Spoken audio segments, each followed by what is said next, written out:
कहानी की शुरुआत में हम एक हाउस बोट को देखते हैं जिसमें एंडी अपने परिवार के साथ रह रहा था, जो कई महीनों से इसी बोट हाउस पर रह रहा है क्योंकि बाहर जमीन पर एक वायरस फैल चुका है जिस कारण सभी लोग ज़ॉम्बी बन गए हैं और बहुत ही कम लोग जिंदा बचे हैं। इसलिए एंडी अपने परिवार के साथ पानी के बीच रहता था क्योंकि वहां ज़ॉम्बी नहीं आ सकते हैं। अब हम एंडी को देखते हैं जो जंगल की तरफ देखता है।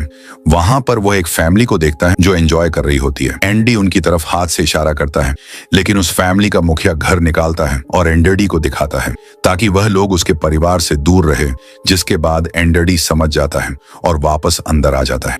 रात के वक्त एंडरडी की पत्नी उससे कहती है कि हम लोगों के पास सिर्फ 1-2 दिन का खाना बचा है, इसलिए जल्द से जल्द हम लोगों को किसी सुरक्षित जगह पर जाना चाहिए जहां पर खाना मिल सके। पर एंडरडी को जमीन पर जाना बहुत ही रिस्की लगता है क्योंकि वहां पर ज़ॉम्बी आसानी से हमला कर सकते हैं। अगली सुबह जंगल में हम थमी नाम की एक लड़की को देखते हैं जो पेड़ के ऊपर रह रही है। अब हम उसे अपने पैरों पर पत्ते बांधते हुए देखते हैं। वह पत्ते इसलिए बांध रही थी ताकि ज़ॉम्बी उसके पैरों की आवाज ना सुन सके और वह ज़ॉम्बी से बच पाए। दरअसल थम्मी के पिता भी ज़ॉम्बी बन चुके थे और वह ज़ॉम्बी बने हुए अपने पिता को एक गड्ढे में रखती थी और वह दिन में जंगली जानवरों का शिकार करके रात में अपने पिता को खिलाती थी क्योंकि वह अपने पिता से बहुत प्यार करती थी। उसे अभी भी लगता है कि उसके पिता समय के साथ ठीक हो जाएंगे। अब हम एंडरडी को देखते हैं जिसे एक बोट पानी में पलटी हुई नजर आती है, जिसके बाद एंडरडी अपनी छोटी बोट देकर उस बोट के पास जाता है ताकि उसे उस बोट में खाना मिल सके। अब एंडरडी उस बोट के अंदर जाकर देखता है कि बोट के अंदर बहुत सारा खाना था, जिसे लेकर वह वहां से आ जाता है और अपनी पत्नी को बताता है कि हमें इतना खाना मिल गया है जिससे हम 9 महीने तक आराम से जिंदा रह सकते हैं। अब रात के वक्त एंडी सो रहा था, तब उसकी पत्नी सोचती है कि वह भी बोट के अंदर जाकर कुछ ना कुछ और सामान ले आए, इसलिए वह उस बोट पर जाती है। अंदर जाकर वह कुछ ढूंढ रही होती है, तभी उसे बोट के अंदर से एक आवाज सुनाई देती है। वह समझ जाती है कि बोट के अंदर कोई ज़ॉम्बी है। वह तुरंत वहां से भागने की कोशिश करती है, लेकिन जैसे ही वह बाहर आने वाली होती है, कोई जब ही उसे पकड़कर अंदर खींच लेता है, लेकिन वह किसी तरह अपनी जान बचाकर उस बोट से निकल आती है और वापस आकर अपने बोट में लगे बाथरूम में जाकर बैठ जाती है। अब जब एंडरडी सोकर उठता है तो वह देखता है कि उसकी बच्ची बहुत रो रही है, जिसे वह उठाता है। अब वह देखता है कि बोट पर खून बिखरा हुआ है और वह बाथरूम की ओर जा रहा है। साथ ही उसकी पत्नी भी कहीं दिखाई नहीं दे रही है।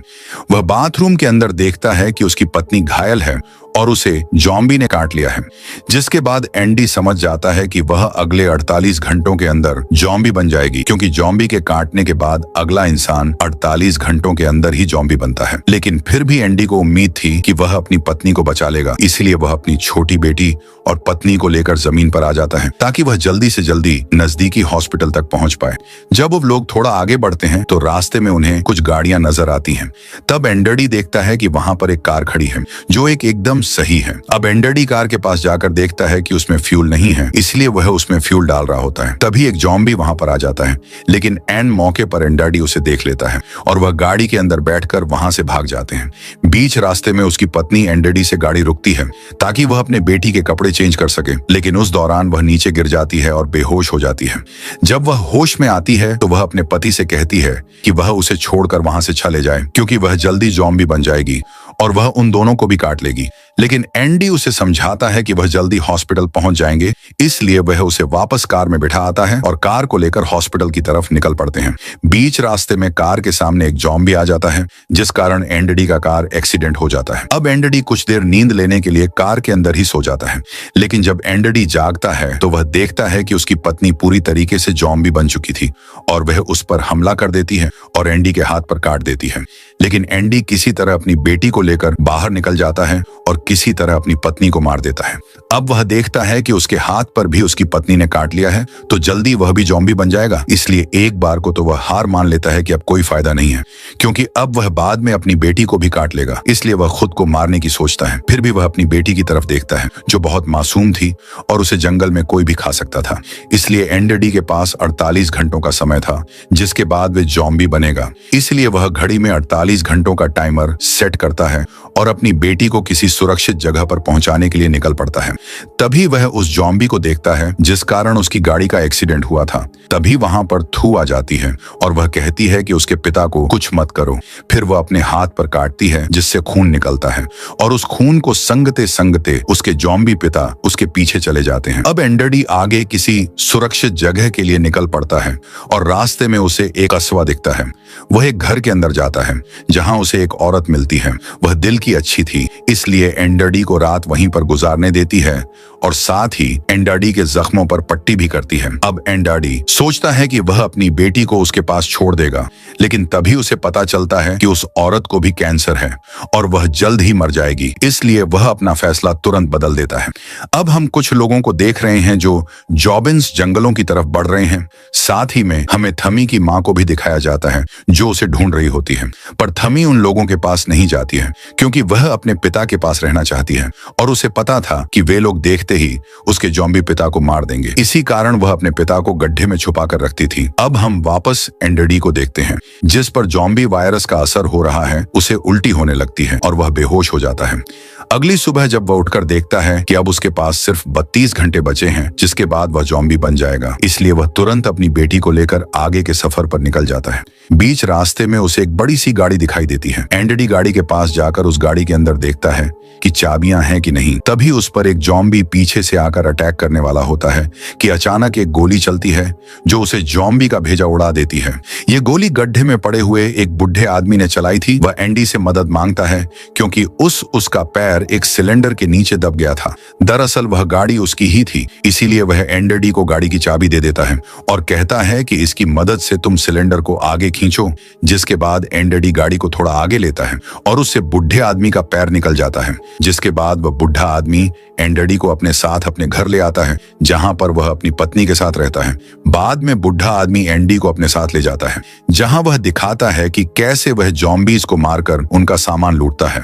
दरअसल वह बूढ़ा आदमी कुछ लोगों को पजरे में बांध के रखता है जिससे अट्रैक्ट होकर जॉम्बी उन लोगों के पास आते हैं और वह मौका देकर बुढ़ा आदमी उनको मार डालता है। इसी सिलसिले के कारण वह अब तक जिंदा था। एंडरडी देखता है कि पेंद्र में थू थी और दूसरे पिंजरे में एक बुढ़ा इंसान था।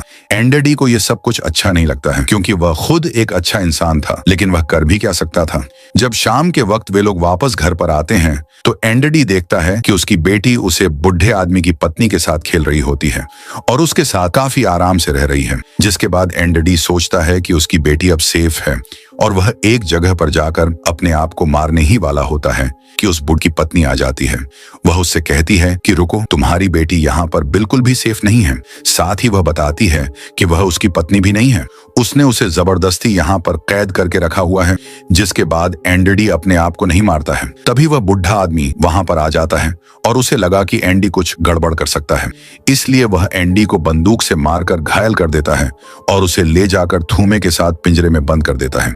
लेकिन एंडी बहुत ही होशियार था। वह थूमे के साथ मिलकर उस पिंजरे से बाहर निकलने का प्लान तैयार करता है और जैसे ही जॉम्बी आते हैं वे लोग जॉम्बीज को चकमा देकर पिंजरे से भाग जाते हैं। वे लोग सीधे उस बुढ़े आदमी के घर जाते हैं ताकि एंडी अपने बच्चे को ले सके और ऐसा होता भी है। साथ ही वह औरत एंडी के साथ आती है जिस औरत को बुढ़े आदमी ने अपने घर में कैद करके रखा हुआ था। जब वे सभी लोग वहां से भाग रहे होते हैं तभी वह बुढ़ा आदमी जाग जाता है और उन सबको देख लेता है। वह बंदूक लेकर गोली चलाता है, लेकिन वह गोली जाकर सीधे उस औरत को लगती है और वह वहीं खत्म हो जाता है। जिसके बाद बुढ़ा आदमी पागल हो जाता है।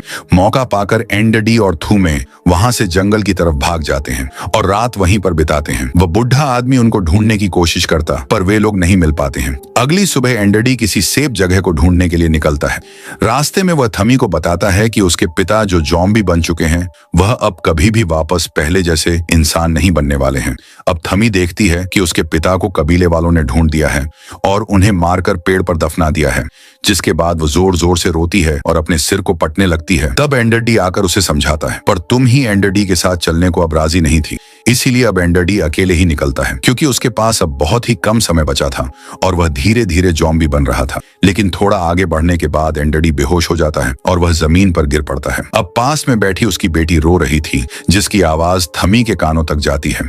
आवाज सुनकर थू वहां पर आती है और वह उस नन्ही सी बच्ची को उठा लेती है। अब थोड़े समय के बाद एडी को वापस होश आता है। अब वह सोचता है कि वह उस फैमिली के पास चला जाएगा जिसे उसने शुरुआत में नदी के किनारे जंगल में देखा था और उसकी बेटी उन लोगों के पास सुरक्षित रहेगी। अब वह उन लोगों को ढूंढने के लिए निकल पड़ता है और अब वहां तक थमी भी साथ चलने के लिए राजी हो जाती है, क्योंकि एंडरडी को थमी का साथ चाहिए था। आखिर में वह लोग उस फैमिली को ढूंढ लेते हैं। एंडरडी उस फैमिली के मुखिया से बात करता है, पर उसे पता चलता है कि उसे भी ज़ॉम्बी ने काट लिया है। वह आदमी चुपकी से एंडरडी को गन दिखाता है और कहता है कि इसमें 6 गोलियां हैं, जिससे वह अपने परिवार को खत्म करेगा और बाद में बंदूक में 2 गोलियां बजेगी, जिससे वह एंडरडी से कहता है कि वह चाहे तो वह खुद को और अपनी नन्ही बच्ची को भी मार सकता है। लेकिन एंडरडी उसे ऐसा करने से मना करता है और वह वहां से चला जाता है। तभी एंडी को पीछे से गोलियां चलने की आवाज सुनाई देती है, तो वह समझ जाता है कि उसने अपने परिवार के साथ खुद को भी खत्म कर लिया है। अब एंडी के पास कोई सुरक्षित जगह नहीं बची थी जहां वह जाकर अपनी बेटी को छोड़ सके, इसलिए वह खुद को मारने वाला होता है। लेकिन तभी थमी उससे कहती है कि उसका एक कबीला यहाँ से थोड़ी ही दूरी पर है और तुम चाहो तो अपनी बेटी को हमारे कबीले के लोगों के पास छोड़ सकते हो। अब ये बात एंडरडी को सही लगती है और उसके पास कोई चारा भी नहीं था, इसलिए वे लोग जल्दी से उस कबीले की तरफ निकल पड़ते हैं। बीच में उन्हें एक सुरंग से होकर गुजरना पड़ता है जिसमें बहुत सारे ज़ॉम्बी थे, पर वे लोग उनसे बचकर आगे बढ़ते हैं। लेकिन सुरंग के अंत में वह बुढ़ा आदमी मिलता है और एंडी पर हमला करता है, पर एंडी भी अपनी बंदूक निकाल लेता है जिसमें 2 गोलियां बची थी और लड़ाई के दौरान एंडरडी एक गोली उस बुढ़े आदमी को मार देता है। लेकिन एक गोली एंडरडी को भी लग जाती है, लेकिन उस बुढ़े आदमी में अभी भी बहुत जान बची थी। वह जाकर एंडरडी की बेटी को उठा लेता है, लेकिन उससे मासूम लड़की का चेहरा देखकर उसे दया आ जाती है और वह अब एंडरडी को जाने देता है। बीच रास्ते में एंडरडी की तबीयत और बिगड़ जाती है। अब उसमें ज़ॉम्बी के बहुत सारे लक्षण दिखाई देने लगते हैं। एंडरडी को अब मां खाने का बहुत ही मन हो रहा था, लेकिन वह किसी तरह अपने आप पर कंट्रोल करता है, क्योंकि अभी भी उसकी बेटी सुरक्षित नहीं थी। अब वह सही ढंग से चल भी नहीं पा रहा था, इसलिए वह एक लकड़ी लेता है और उसके आगे मांस का टुकड़ा बांध देता है और थॉम को कहता है कि वह इस लकड़ी को लेकर उसकी पीठ पर बैठ जाए। अब एंडरडी अपने दोनों हाथों को भी बंधवा लेता है ताकि वह ज़ॉम्बी बने तो वह उन लोगों को काट ना पाए। अब वे लोग चलना शुरू करते हैं और एंडरडी अब मांस खाने के लालच में आगे बढ़ता रहता है और वे लोग इस तरह उस कबीले तक पहुंच जाते हैं। अब कबीले के लोग एंडी को मारने वाले होते हैं कि थमी दिख जाती है। फिर कबीले के सारे लोग एंडरडी और थमी को नीचे उतारते हैं। अब हम देखते हैं कि एंडरडी पूरी तरीके से ज़ॉम्बी बन गया था, लेकिन फिर भी उसका दिमाग थोड़ा एक्टिव था। वह जाते जाते भी अपने सिर को बेटी की तरफ पर हिला रहा था, यानी वह कबीले के लोगों से कह रहा था कि वह लोग उसकी बेटी का ख्याल रखें। अब कबीले के लोग भी यह बात समझ जाते हैं और अंत में वे एंडरडी को मार डालते हैं, क्योंकि अब वह एक ज़ॉम्बी बन गया था। मूवी के अंत में हमें एंडरडी की बॉडी को एक पेड़ पर रखी हुई दिखाई जाती है, जिसके पास थमी खड़ी थी और वह उसकी बेटी का ख्याल रख रही थी। इसी सस्पेंस के साथ मूवी समाप्त। Thanks for watching. चैनल पर पहली बार है तो सब्सक्राइब करें।